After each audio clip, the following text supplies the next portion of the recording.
হিন্দু জমিদার বাড়ির অনুষ্ঠানে অংশ নিয়েছেন মুসলিমরা। আবার মুসলিমদের নেতৃত্বে হিন্দুদের মুখে আল্লাহ আল্লাহ ধ্বনি। বাংলাদেশের সাম্প্রদায়িক সম্প্রীতির এই এক বিরল দৃষ্টান্ত। আমাদের এই মদিনা দরগার একটা বিশেষ ঐতিহ্য আছে, যেটা বাংলাদেশে না, আমার মনে হয় পৃথিবীর ইতিহাস বহন করে। যেটা এখানে হিন্দুরা প্রতি শুক্রবার আল্লাহ আল্লাহ বলে। বিষ্ণুপুর বাবুর বাড়ির এই যে মদিনার থানে প্রতি শুক্রবার হাজত হয়। এই হাজতে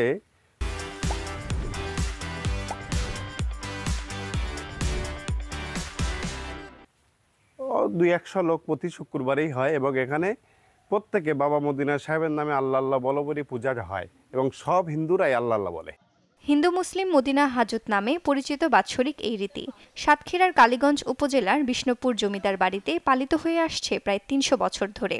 স্থানীয়দের মতে এই অঞ্চলের শেষ জমিদার পান্নালাল মজুমদার তার আগের ৭ পুরুষের আত্মার শান্তি কামনায় এবং মানুষের জীবনমানের উন্নয়নে বাবা মদিনার দরগায় ওরসের আয়োজন করেন, যেখানে হিন্দু এবং মুসলিম উভয় সম্প্রদায়ের উপস্থিতিতে ছাগল জবাই করে রান্না করা হয়। সে থেকেই পালিত হয়ে আসছে এই রীতি।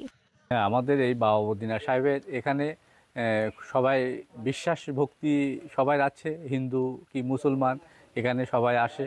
এখানে এসে প্রতি শুক্রবারে আমাদের এখানে ভোগ দেওয়া হয় এবং সেখানে সবাই প্রসাদ পায়, কি হিন্দু কি মুসলমান এমনি যার যে ধর্মে হোক না কেন, এখানে কোনো দ্বিধাবোধ নেই। আমি সকাল থেকে এসে ওইখানে বহুত কাজ করেছি, আলটা ভাঙাইছি, তারপর গিয়ে খিচুড়ি রান্না করেছি, এখন মোরগজবি করলাম, তারপরে এরপরে মাংস রান্না করা হবে।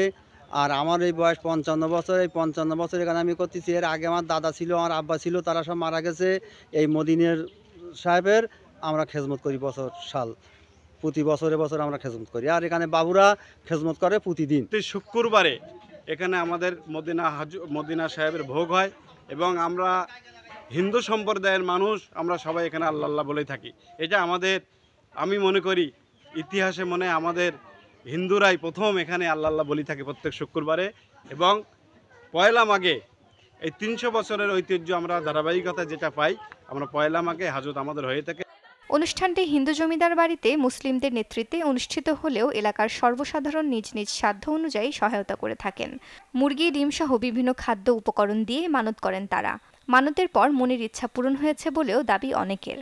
যে অনুষ্ঠানটা সেটা হচ্ছে না হিন্দুদের না মুসলমানদের, আসলে সব ধর্মের, দুই ধর্মের মানুষ মিলেমিশে এখানে তাদের ভক্তি শ্রদ্ধা, তাদের বিশ্বাস, তাদের যে মনের যে চাওয়া প্রার্থনাগুলো থাকে সেটা পূরণ করার জন্য বছরের আজকের দিনে এখানে প্রার্থনা করে থাকে বা একটা অনুষ্ঠান করে থাকে। এই বিষ্ণুপুর জমিদারদের আরও একটা রীতি ছিল, তাদের জমিদারির যতটা এলাকা ছিল প্রতিটি এলাকায় তারা একটা করে মদিনার দরগা নির্মাণ করেছিল, যে দরগাগুলোতে অদ্য অবধি এখনও এই হাজত এর ব্যবস্থা করা হয়।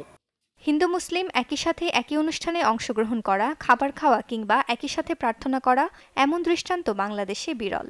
ভ্রাতৃত্ব ও সম্প্রীতির এই আয়োজন দেখতে দেশের বিভিন্ন স্থান থেকে মাঘের শীত উপেক্ষা করে আসেন অনেক দর্শনার্থী।